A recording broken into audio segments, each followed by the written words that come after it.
Morning all, so we are back down the farm again, as where we always are.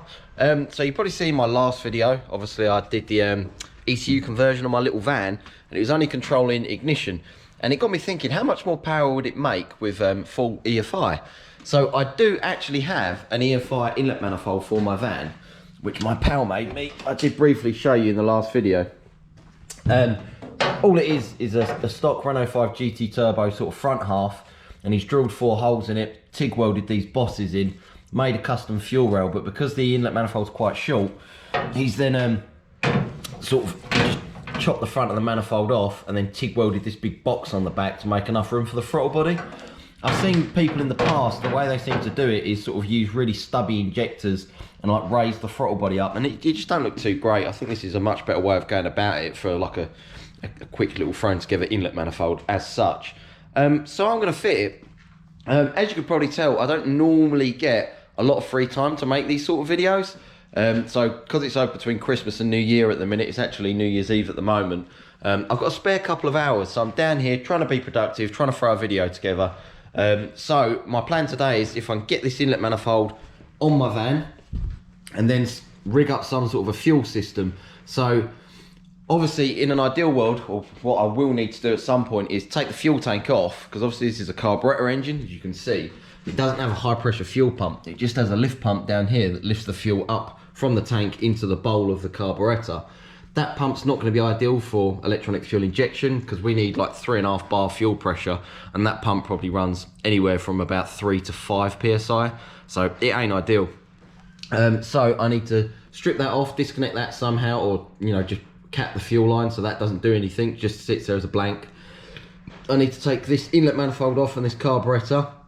There's a few like breather hoses and stuff like that, so I need to do something with those. It's got some coolant hoses because the base of this carburetor is water cooled. The Renault 5 turbos, they actually water cool the inlet manifold, but we're just going to blank all that off because we don't really need to use that anymore. So yeah, I want to get that inlet on, and then I'm going to have to rig up some sort of a fuel system. I haven't got the time to put this van on the ramp, take the fuel tank off, and then try and put like an EFI pump in the tank.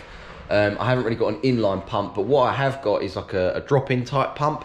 So I'm going to try and, my plan is, here's what I'm thinking. I'm going to put that inlet manifold on, and then I'm just going to have like a big jerry can full of fuel, and I'm just going to sit that sort of next to the van, and that can be the makeshift fuel system for now. So yeah, not a really great way of doing it, but given the time frame I've got and the resources I've got to hand down here, that's going to just have to do. So yeah, let's crack on. Right, so here's what I'm thinking. First of all, excuse the mess, I'm sorry, but I'm just trying to crack on.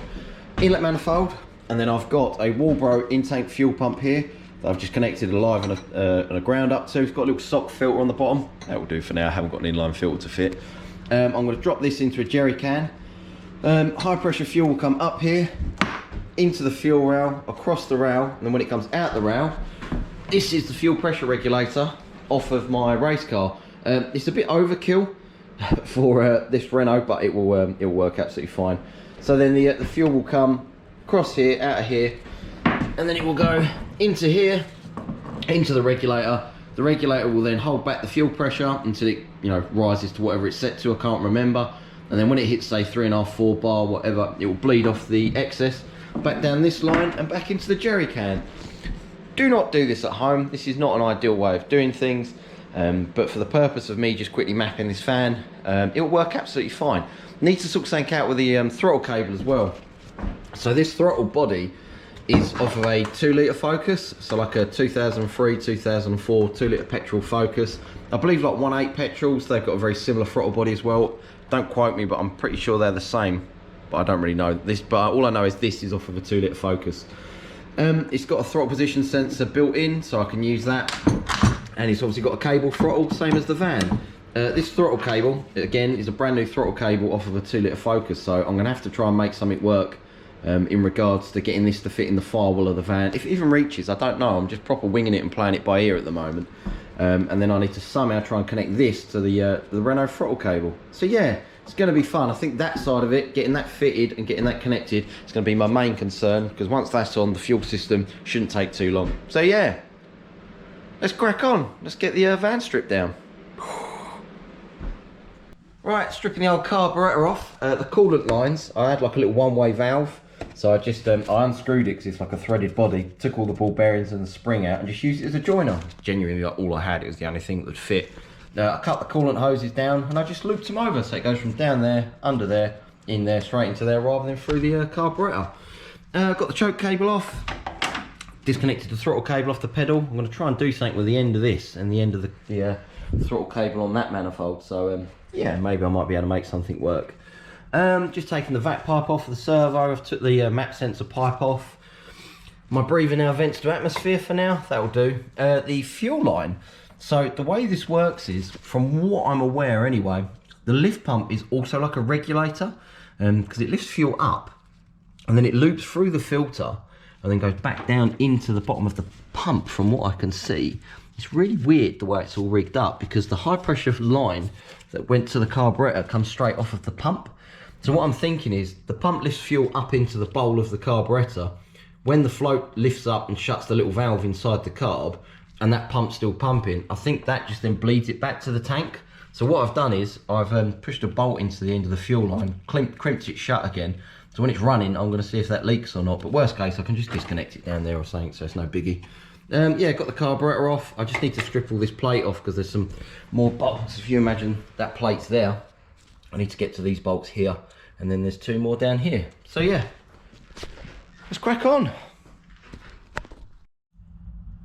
So, spannering away, just cracking on, getting it done, get the video done. I've just made an absolute grave discovery. Took all the heat shields off, no problem, can get to these bolts here now, that's great. All going well, until I realised, one, I thought it was a bit weird, the inlet manifold has been cast as like, it's made out of steel, where obviously the Renault 5 one's made out of alloy. No problem, doesn't really matter, it should fit. The inlet manifold and the exhaust manifold are cast as one great big lump. Like, who makes an exhaust manifold and an inlet manifold one piece? That's mad. So yeah, cut a long story short, I'm not going to be able to fit that inlet, because I'll have to take the exhaust manifold off and the inlet manifold off at the same time. That is really annoying. Damn. Alright, well, I might as well keep unbolting it. Let's crack on. Look at the state of this. So obviously, firstly, it's got a good few cracks in it, which I'm not too bothered about. You know, it's got one down there, one around there. I'm just more annoyed at the fact that they've cast this manifold as one whole thing, because now I can't fit this. Man, that's annoying. Let's see if I can sort something out. Don't know what, but let's see.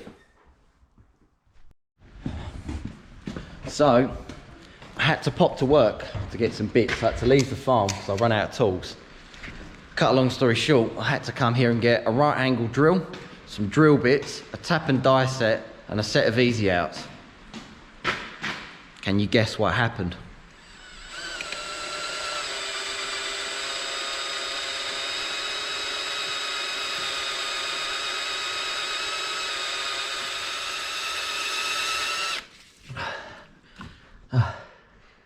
Remember, you're just one broken bolt away from a job taking an extra 3 hours.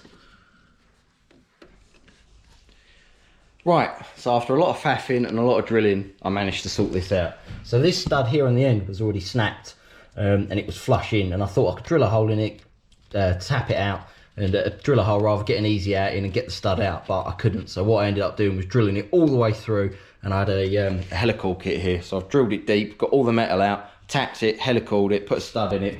Now it's good to go. So here's my thinking. Because the manifold and the inlet manifold is one big cast lump, which I didn't think that was going to happen. I've decided that I was thinking maybe I could like cut the inlet manifold bit off of the exhaust manifold to make it like a single exhaust, but obviously it's got cracks in it and stuff like that, so it's not ideal. But what I do have sitting back here in my little storage bit, where is it? this. Oops. This is an exhaust manifold off of a Renault 5 GT Turbo. So my thinking is, if I fit this, I've got an old turbo that can sit on here, and what I'll do is I'll just take the core out the turbo, blank off the exhaust housing, and then just use the Renault 5 GT Turbo downpipe, and then that way I can have a separate exhaust manifold on this engine. Only thing that I didn't take into consideration as well, the heads are different. So the heads on the GT Turbo and the heads on this engine, they haven't got like these bottom bolt holes. So where it bolts up, these two are missing. So I needed to get that one bolted in and that one bolted in. So that's the stud I made an effort to drill and tap out.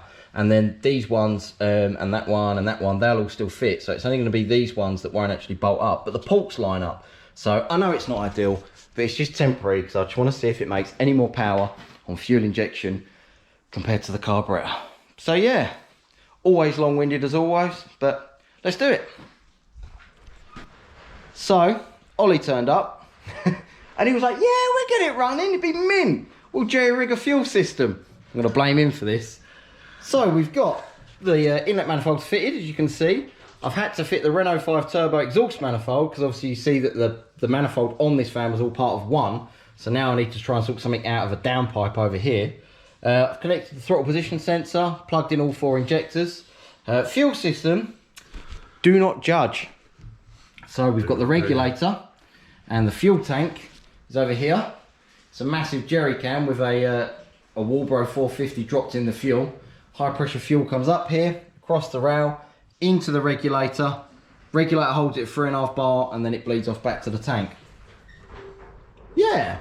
Should we see if it works? Oh, and Ollie does the fuel pump because that's not wired up properly. Let's see if it runs. Fuel pressure, Squire. How am I going to do this? Oh, you might have to rev it. I can't grab the cable. Ready? Mm-hmm.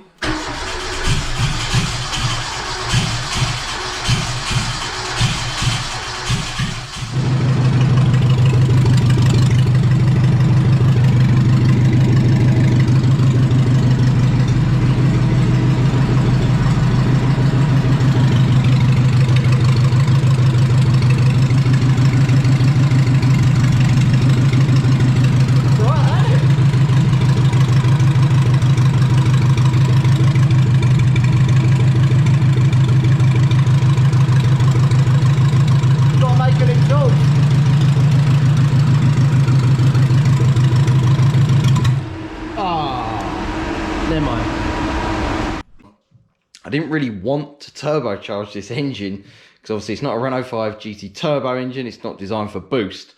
I wanted to just fit the EFI inlet manifold and then map it so it's got full fuel injection and electronic ignition, so I could overlay the standard engine with a carburetor and the standard ignition module compared to the MaxxECU with a coil pack and an EFI inlet. But obviously I'm not going to be able to do that now because of obviously the faff of the exhaust manifold being attached to the inlet manifold.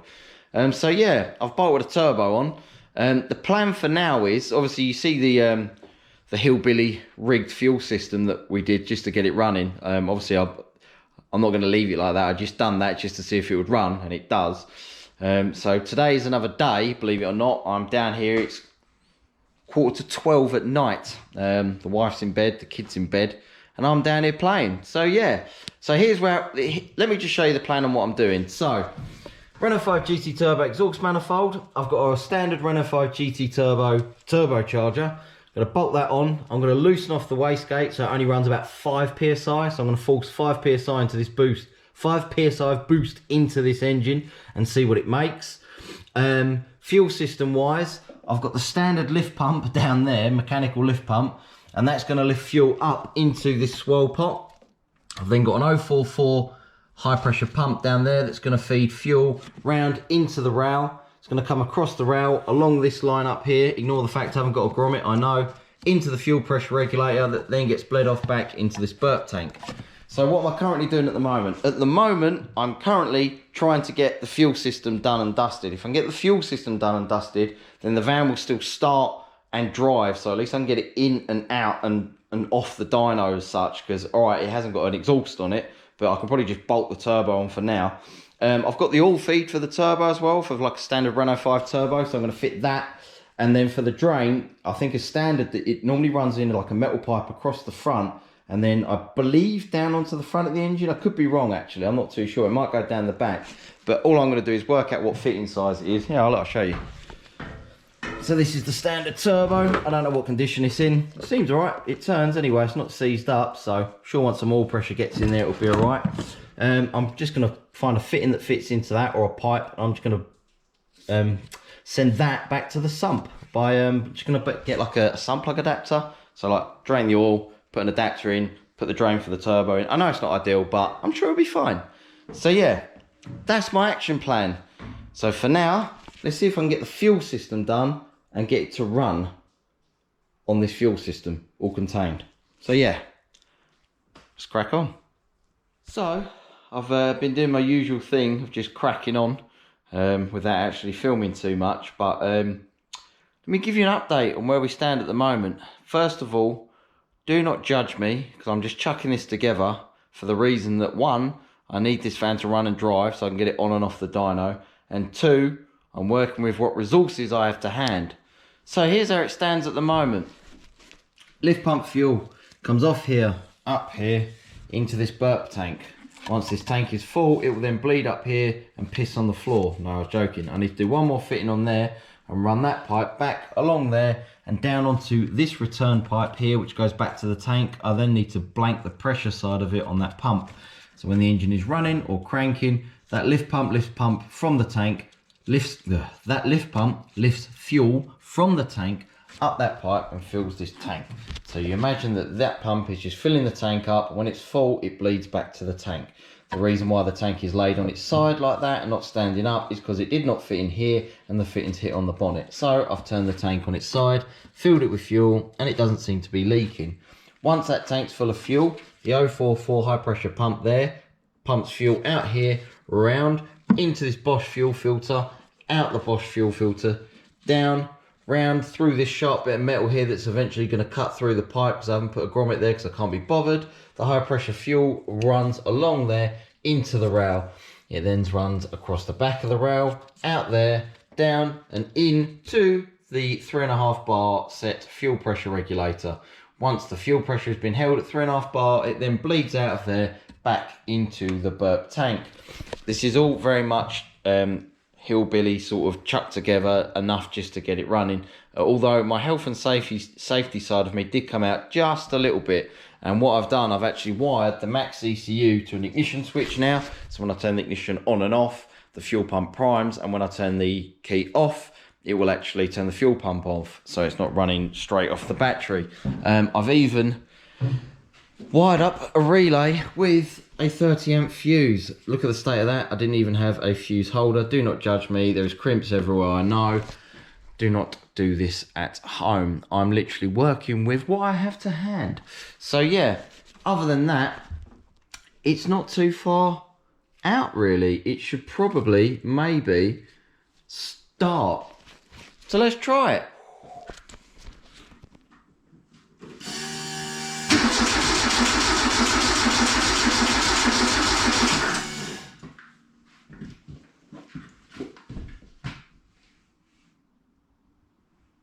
The earth smokes a little bit, as you can see. I need my laptop. Right, let me do some tweaking. Just needed a little bit of tweaking to the fuel settings.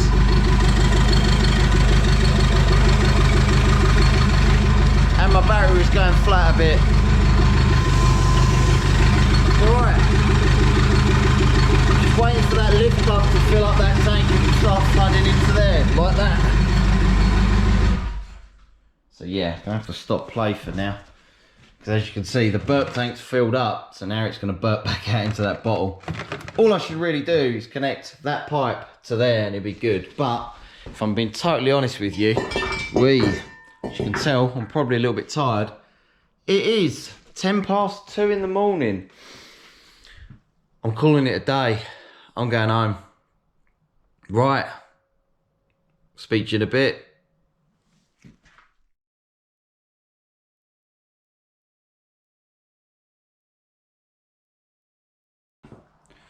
So I've been cracking on with the old EFI inlet manifold, and this is how I've got so far.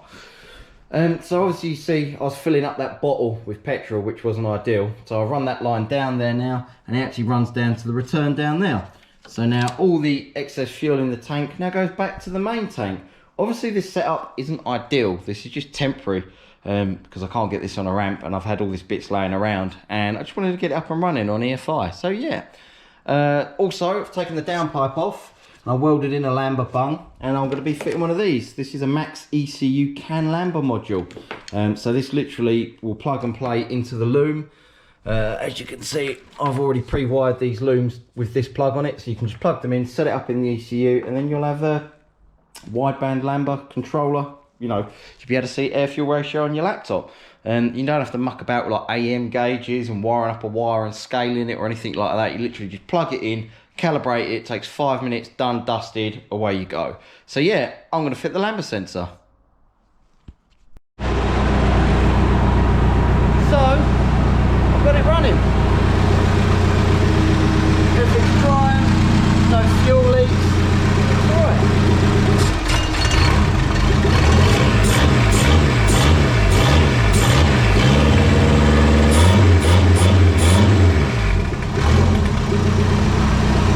alright. Needs a bit of tuning obviously, but it's going the right way.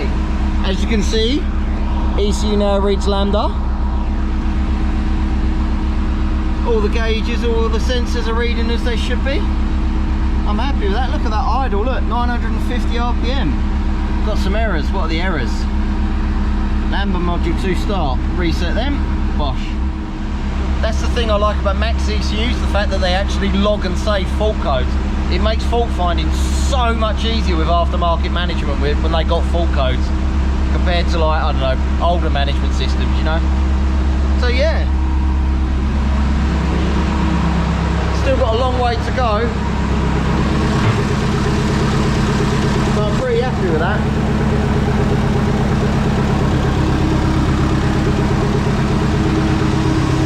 Keep checking over everything, looking for like fuel leaks and stuff like that. I'm all paranoid. I need to have a massive tidy up in this bay as well, because I can't freaking leave it like that. It's alright.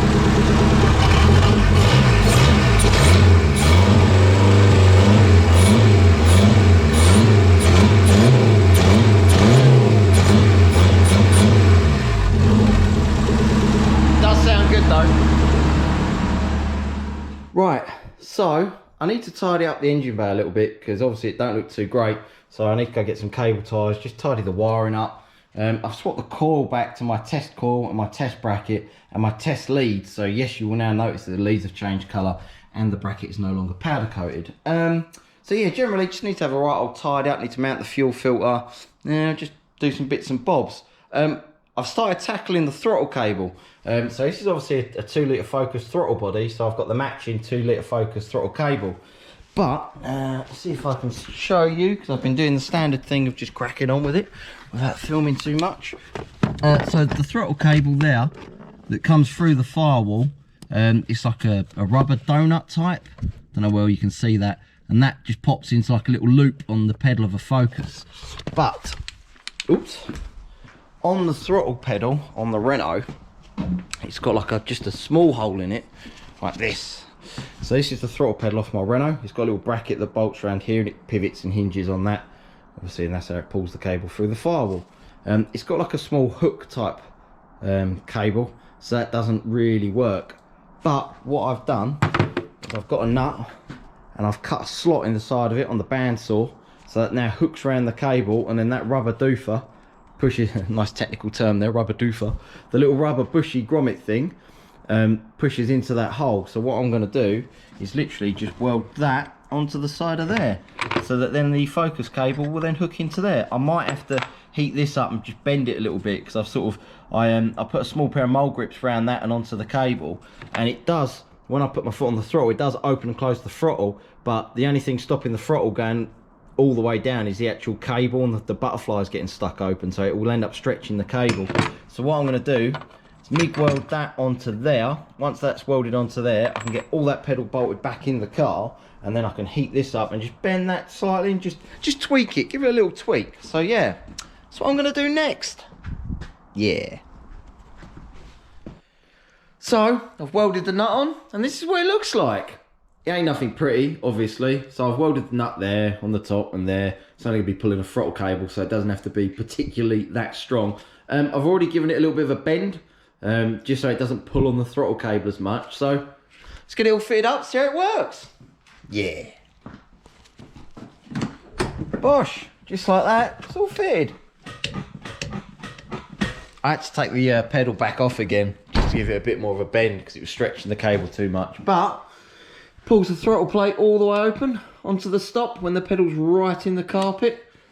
That'll do for me. Right, let's do a little bit more tweaking. So, it's getting late again, so I'm calling it a day. Done a little bit of tidying up, but to be honest with you, I spent most of the time just tweaking the cold start settings. Just playing around with like the settings for the actual crank sensor itself. And I've been tweaking them a bit just to try and make the base map a little bit better. I think I'm about there. There's no throttle. I think for an old engine like this, that is absolutely more than acceptable. Idle spot on as well. Obviously, don't get me wrong, every engine will be different. So what works for this won't work for others, but that's why every vehicle's individually mapped itself. But I thought if I can get a base map and a startup map pretty bang on, it should save people a lot of hassle in the long run. So yeah, you know what? I'm going to call it an end for this video for now. So like, share, subscribe. Cheers, guys. In the next video, I'm going to get an all feed on the turbo. That poor turbo. I'm going to get an all drain on the turbo. I've already ordered some bits for that. I'm going to make some boost pipes up and try and cram an intercooler in here somewhere. Don't quite know how. If I can do that, oh, and sort the exhaust, because that's still just a downpipe. But all the Lambda sensor works well, which is nice. But yeah, right. Cheers, guys. Bye.